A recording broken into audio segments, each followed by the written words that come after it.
Miaraba tompoko lasy sy tompoko vavy tonga soa indray tao anatin'ny fotoana ny fampahalalam-baovao ny MBS amin'izao alina izao. Manasanao ampanajana naraka izany hatramin'ny farany. Eo amin'ny vaovao politika avy hatrany nondehanimboantsika ny fotoana. Mba natanterahana fifidianana madio sy mangarahara dia androany nanatanteraka atrikasa ho fampafantarana sy fifampizarana mikasika ny famatsimbola amin'ny fampielezan-kevitra ny avy eo anivon'ny CCFP na ny Commission de contrôle de financement de la vie politique. Lafiny iray isan'ny miteraka olana hatrany mantsy ity famatsimbola ny kandida amin'ny fifidianana ity ka tanjona ny ampafantarana izany indrindra amin'ny be sy ny maro. Jessica Miray sy Rivo Rajaonarivelo no mitondra antsika ny vaovao.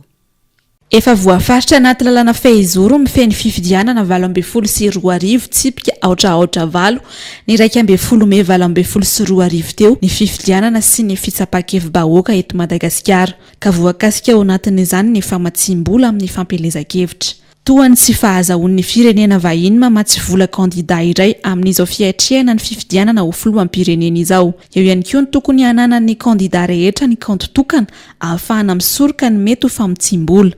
Fa eo ihany koa ny tokony hananan'ny kandida rehetra mpitantam-bola mandritra ny fampielezan-kevitra. Raha misy araka izany ny mety ho tsy fanarahana ireo lalàna ireo dia mety afara amin'ny fampiatoana ilay kandida tsy hiatrika ny fifidianana izany. Mazava be voalazan'ny texte. Ny kandida no manindry ny mpitam-bola fa rehefa avy ilay mpitam-bola dia mila manaiky lay andraikitra ankiny ny kandida aminy. Raha ohatra ao anatin'ny koa nefa ao anatin'ny candidature raha mijery ny annexe misy annexe de 10 sa 7 sy izay dia misy an'ilay déclaration de probité dia misy koa filazana hoe je m'engage à tenir un compte de campagne unique. Ka raha ohatra zany ka tsy manao an'izay ny kandida dia dikan'izay tsy manaja sady ny teny nomeny fa ny anatin'ny filotsahan'ny kandida sady zany hoe izy. Izy zany dénoncer financement illégal mazava be ny texte mikasika ny banky dia mazava rehefa mihoatra ny 10 millions d'ariary ny opération anankiray dia misy andraikitry ny banky manara-maso izany. Donc manomboka avy any amin'ilay banky mitazana amin'ilay compte unique izany dia efa misy sady ny dosy. Raha ohatra ka sendra mitsango zany hoe déclaration d'opération suspecte raha ohatra ka misy zany.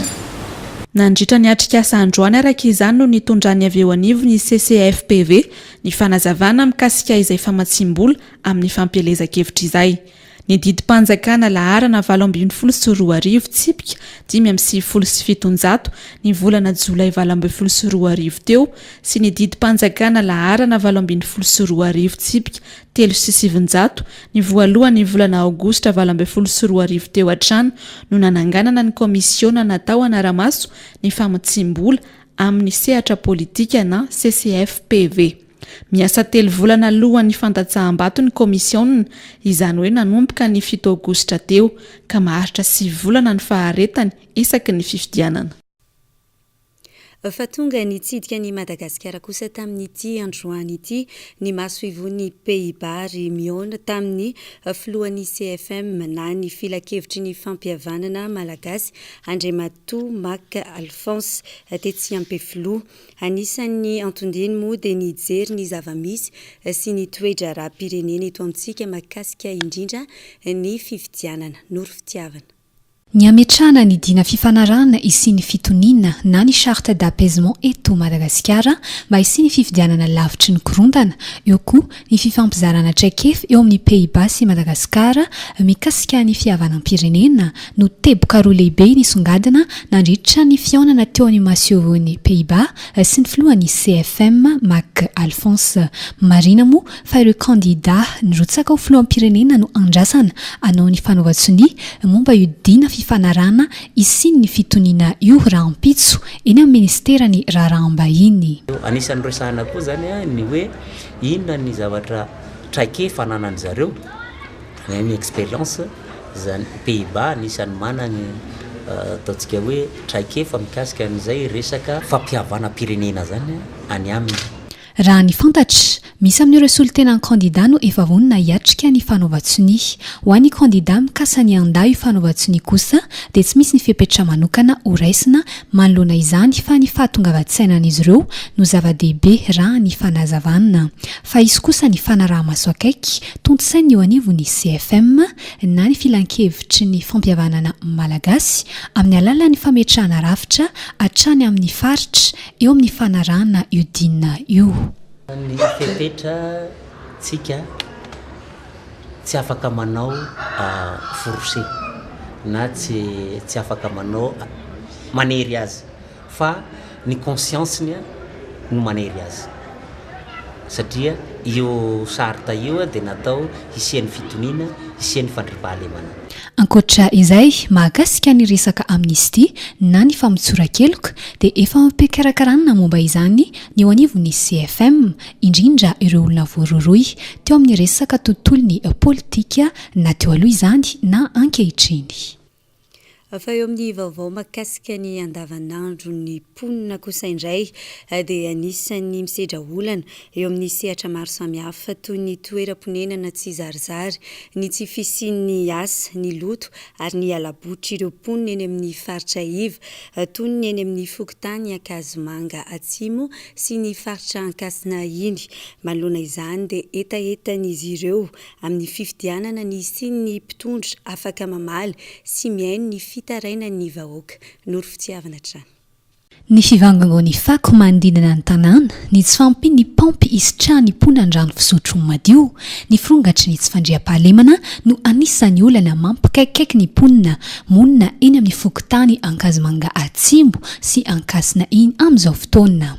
Ankoatra ireo olana ireo, mbola olana goavana ihany koa anefa ny fampidirana mpianatra, vokatry ny fiakarany vidim-pianana izay tsy zaka ny mponina, eo koa ny fitombon'ny tsy anasa. Eo amin'ny resaka fahadiovana aloha voalohany indrindra dia mifako maneran'ny tanàna ohatr'izao dia ny tanàna lamaloko ny rano nefa vidiana.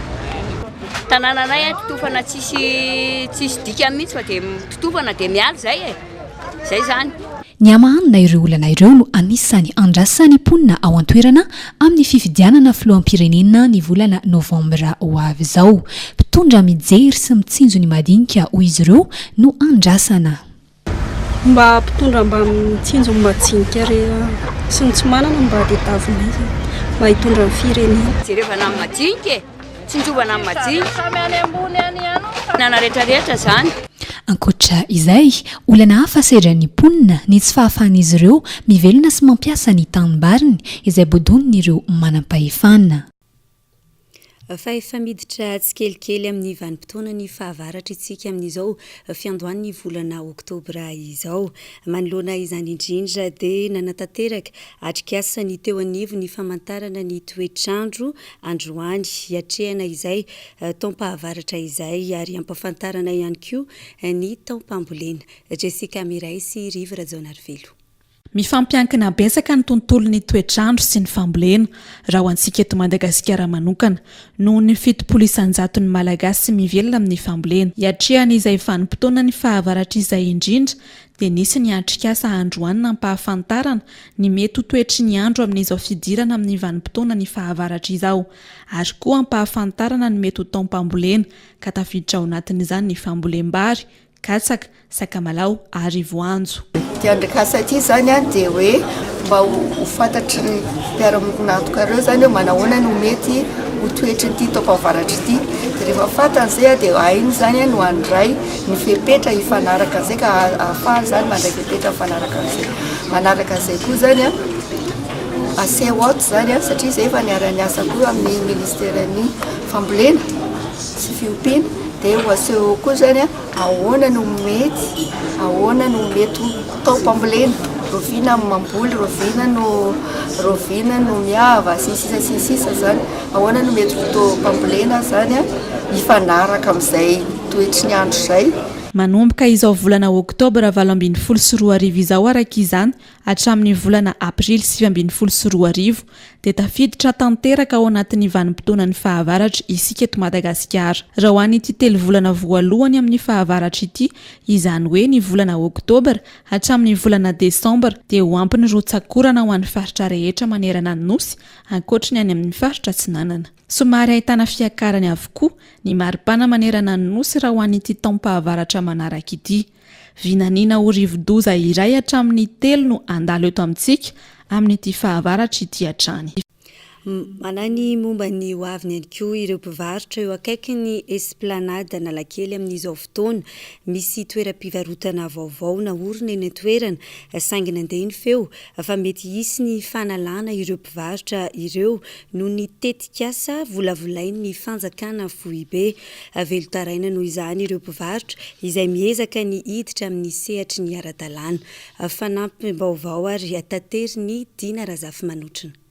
Afaly ny mpivarotra amoron-dalana eo akaiky ny esplanade Analakely afanomeny ben'ny tanàna lavalamanina toerana maimaimpoana afahany mivarotra nefa tsy manelingelina ny fifamoivoizana no manome endrika ny tanàna ihany koa. Tsena trano vy vaovao izay ny mpivarotra ihany moa no nandray an-tanana ny fanamboarana azy no natao tamin'izany ka nikendrena mba ho tafiditra ao anatin'ny tsena avokoa ireto farany araka ny fandaminana napetraky ny komina Antananarivo renivohitra. Vita tamin'ny ampahany asa rehefa maro no nahavita ny trano vy. Tampoka teo anefa dia voalaza fa misy izany tetikasa na projet ny fanjakana izany indray tadiavin'ny mpitondra petraka eo amin'ny toerana io izay nampisahotaka ny mpivarotra andrano maraina. Tsy mialeto fa teto ny nalan'ny maskarena anay dia tsy mialeto izay. Zavatra manitikitika ansain'ny mpivarotra zany raha mipetraka rehetra fitaovandrehetra ho maly atoandro dia ohatrany nitaitra daholo ny mpivarotra nametraka fanontaniana hoe misy ambadika politika ve ty zavatra ty. Zay zany zavatra manitikitika ansainay dia tian'ilay fanjakana tianay ho valian'ny fanjakana ilay izy fa nandritra amin'ny tena mataona maro zay mba nady an'ity toerana ity diranay amin'ny Mangarahara.